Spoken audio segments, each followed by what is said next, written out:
Supreme কোর্টের নির্দেশে চাকরি গেল মালদা বার্লো বালিকা বিদ্যালয়ের 4 শিক্ষিকার। একই সঙ্গে চাকরি গেল সংশ্লিষ্ট বিদ্যালয়েরই এক গ্রুপ ডি মহিলা কর্মীরও। সুপ্রিম কোর্টের রায় শোনার পরই ক্লাসরুমে কান্নায় ভেঙে পড়লেন শিক্ষিকারা। চাকরি হারানোর পর গ্রুপ ডি কর্মী ভেরোনিকা টুডু জানান, 2016 সালে পরীক্ষা দিয়েছিলেন। 2018 সালে চাকরি পেয়েছেন গ্রুপ ডি পদে।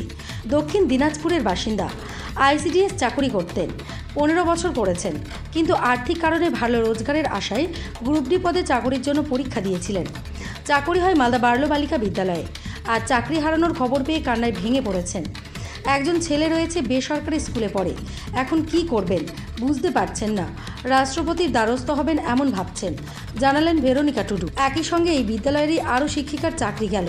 মালদা থেকে হরেন চৌধুরী রিপোর্ট, বাংলার কথা। আজকে দেশের সর্বোচ্চ আদালত সুপ্রিম কোর্ট রায় কি রায় দিয়েছে, কি শুনলেন?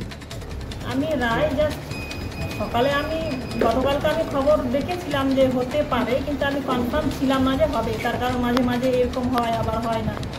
তারপর আমি 10টা-20 মধ্যে স্কুলে এসে আমি মোবাইল ওইভাবে দেখিনি, তাই জানি না। এখানে এসে আমি যখন জানতে পারলাম যে এই রায়টা প্যানেল ক্যান্সেলের কথা বলা হচ্ছে, তখন তো স্বাভাবিকভাবেই খুব মনটা খারাপ হলো। তা আমি এখন শুনছি বলে আমাদের আরেকটা পরীক্ষা দেওয়ার চান্স থাকছে, প্লাস পুরনো চাকরিতে আমরা ফেরত যেতে পারি। আমি আইসিডিএসে চাকরি করতাম, আমি মাস্টার ডিগ্রি পাস করা। আমি ভেবেছিলাম প্রমোশন হবে, তার জন্য আমি এসএসসির দিকে অতটা ঝুঁকি নিই।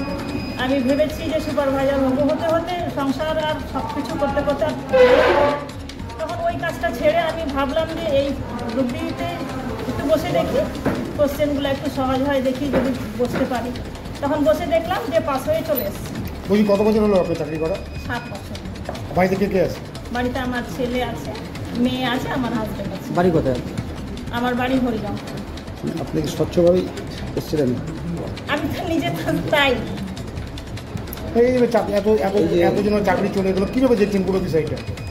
পুরো বিষয়টাকে আমি অমানবিক দেখছি। আমরা যারা সঠিকভাবে এসেছি, আমাদের এই পানিশমেন্টটা কেন? আমি যদি কাউকে মার্ডার কি খুন, আমি কোনো কিছু নাই করি, আমি কেন পানিশমেন্ট পাবো? আমি কেন জেলে যাব? কি আমি কেন আসামি হয়ে সেখানে আমি খুনের সাজায় যাব? আমাদের তো ফাঁসির সাজার মতো অবস্থা।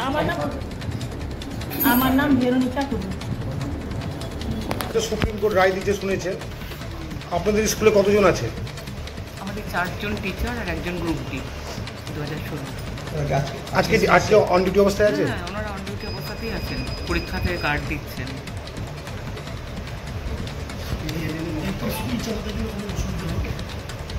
অবশ্যই হবে। 4 জন যদি হঠাৎ করে কোনো কি এখন সরকার বলবে আমরা তো জানি না। মানে এটা তো জাস্ট এখন রায় হলো, তারপরে এখন কি হবে অর্ডার, কাজে যদি না হয় তখন তো অসুবিধে হবেই। এখনও আমি রায়টা খুব ভালো মতো শুনিনি, মানে যেটা শুনছি ওই ইউটিউব বা কিছু ওগুলো শুনে, মানে এখনো হাতে যতক্ষণ পেপার বা কোনো কাগজ না পাবো ওটা বুঝতে পারবো না। আপনাদের স্কুলের টিচিং স্টাফ কতজন আছে? এমনি সব মিলিয়ে কতজন আছে? তার মধ্যে কতজন গেল গেছে কিনা আমি জানি না, তো খবরে শুনছি। আগে অর্ডারটা পাবো হাতে, তারপরে দেখবো। কি শুনলেন?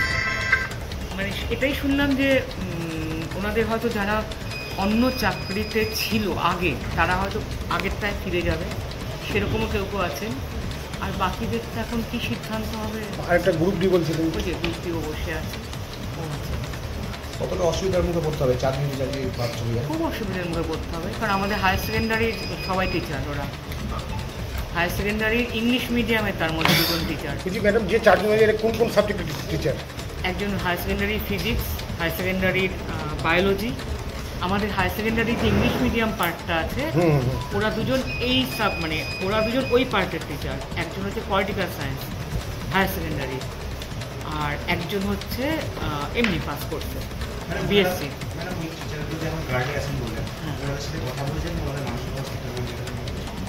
গার্ডে আছেন তো একটু অসুবিধা হচ্ছে, কাউকে পাঠাই ওদের রিলিজিংয়ে পাঠিয়ে আমি ডাকি। ঠিক আছে।